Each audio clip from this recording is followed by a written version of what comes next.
Jim, since Belle died, I've been noticing these habits that I had with her that I was not aware of, like a lot of habits. And things like get up in the morning, open the door, pet her in the hallway, turn the corner, pick up her bowl, start the coffee. Or before I go anywhere, I run upstairs to see how she's doing. When I come home, the first thing I do is check on her.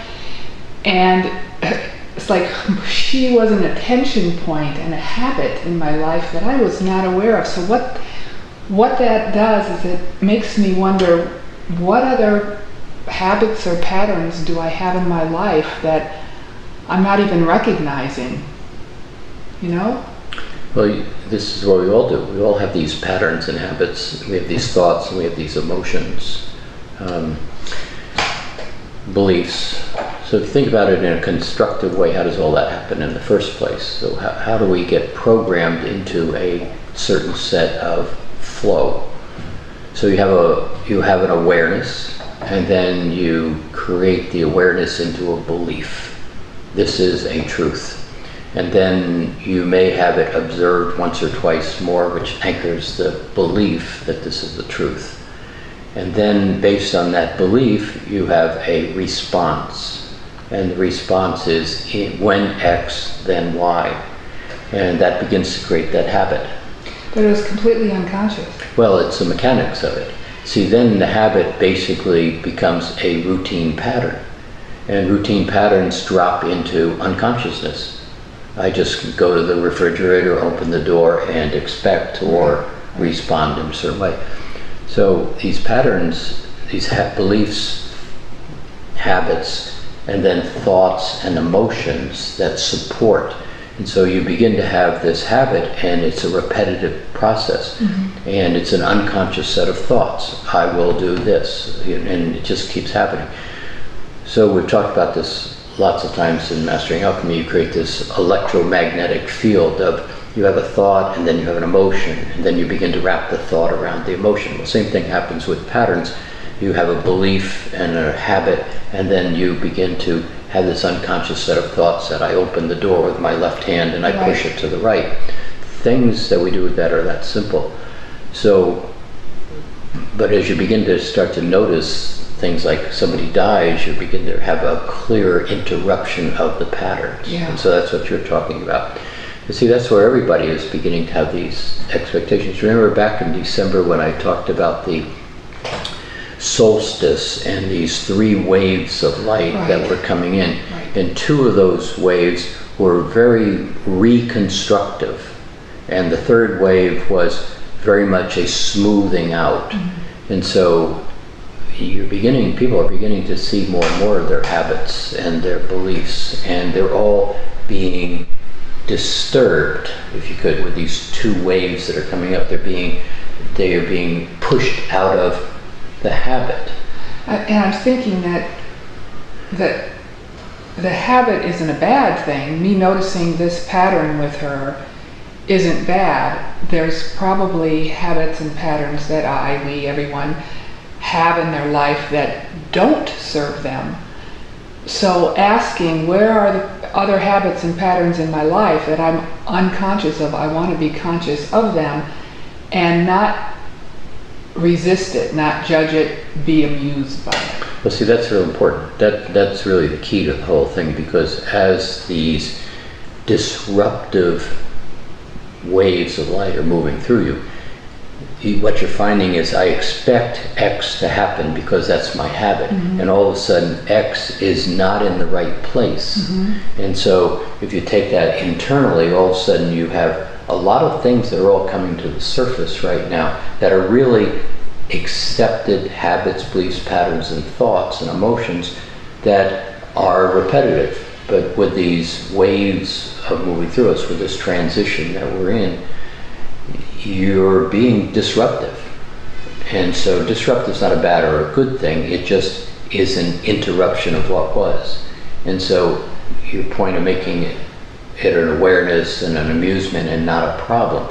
The challenge that we're experiencing on the planet is that this disruptive waves of patterns or interruptions that are coming about are causing people to go into fear. See, everybody we're talking to here mostly has a sense of what we're talking about. But the average person walking on the street, they don't have a sense of it. And all of a sudden, their life is not in that common flow of habit, belief, and pattern. So they fall apart. And so they go immediately into their habit of fear. If X isn't right, then therefore something's wrong. So you're seeing people all around you beginning to go into a reactive nature, third dimensional. But where we're talking, everybody that we're talking to here, is understand this is happening. You are being disrupted, not a bad thing. You are being, your consciousness is being drawn to things that don't support you moving into that fifth dimensional state of well-being. And recognize that you're surrounded by people who don't have a clue what's going on. They don't have tools. They're being affected by the waves, and they're creating ripples through the environment, through the people that they know, and maybe through us. And so it's like we're in this earthquake that's around us, but we're standing on stable ground. And so knowing that and using the tools are going to be helpful in navigating, getting through all the chaos that's around. Yeah, see, another part of this is this whole concept of time. And we're going to talk a lot about time this year. But this process of if something happens, we immediately go into the future and make an assumption about a conclusion. And you saw that significantly in the election process, after the election, the disruptive nature of the election, and then the assumptions that were being made. All that was really being done is my status quo, my belief, right, wrong, good, bad, should, shouldn't, is going to be threatened. And some of that is going to be tremendous. Some of it is, in fact, going to be very disruptive. So the key, though, is not going into that future space and then assigning a value to it. This is good or this is bad. If you can basically start to recognize that you are being disrupted, the intention of these waves of light is to disrupt you. That's not a bad thing. That's not meant to be a destructive thing. It's just a disruption. In that disruption, you begin to say, well, Belle's not here anymore, and I don't need to leave the water bowl on the floor after 6 months. That's not really true.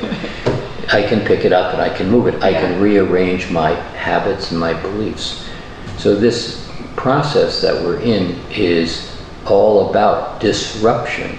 That third wave of light is about smoothing out the disruption. It's like recognizing, oh, that glass isn't supposed to be there. I can just move it over here. No big deal.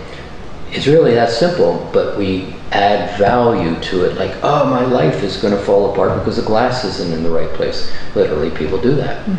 So being conscious of the thoughts and the beliefs and the habits that you hold, and allowing them to come to the surface, and then just assessing them. Does this have value to me?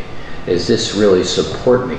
See, we create that belief and then that habit, and then the thought goes into an unconscious repetition, and the belief never gets re-examined. So a lot of your beliefs, look around, it's happening to many, many people right now. Your beliefs about this is how it is, this is truth, this is, no, it's not. May not be that way at all. So being able to look at this from the standpoint of understanding that the transition from that third dimension to a fifth dimensional space is all about disruption, positively, reconfiguration, readjustment, realignment, remembering who I am, and getting some of the baggage and the pieces that hold me fixed into a set of truths and beliefs that most likely are not even truths and beliefs as we move forward. Does that make sense? Okay. Then we're all going to be good, happy. The end.